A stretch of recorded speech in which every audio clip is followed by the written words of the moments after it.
แก้วคือรัตนตรัยเนี่ยคือแก้วเราถ้าเป็นเรื่องของคนละแก้วก็หมายถึงแก้วที่จะเป็นคนละความหมายเหมือนกันกับว่าพุทธขึ้นกันแต่ว่าคนละอันความหมายพระธรรมเหมือนกันแต่คนละความหมายพระสงฆ์เหมือนกันคนละความหมายพระพุทธ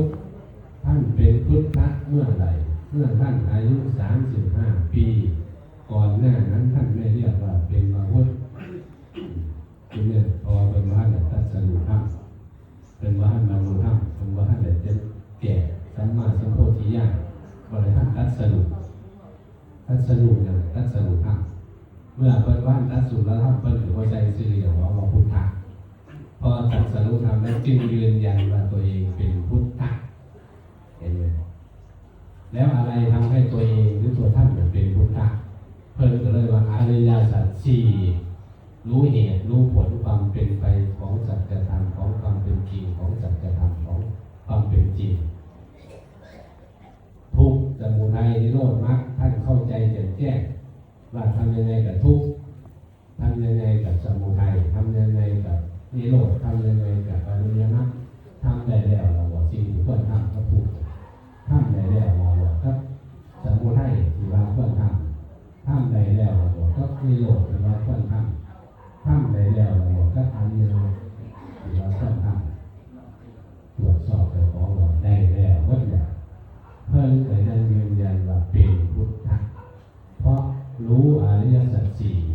ด้วยปริวัติ3อาการ12อย่างในแต่ละข้อ4ข้อเลยเป็น12อาการมองไม่หูผิวเผินแค่1 2 3 4จบเป็นผู้ใดเดียวมองเป็นหู3 สั้นทุกเป็นอย่างนี้ทุกควรทำอย่างนี้และทำได้แล้วไม่ใช่ไม่ทุกแต่ไม่ชาวบ้านแต่ว่ารับทุกแต่ผู้ใดเดียวเป็นบัวรับจิตเป็นว่าให้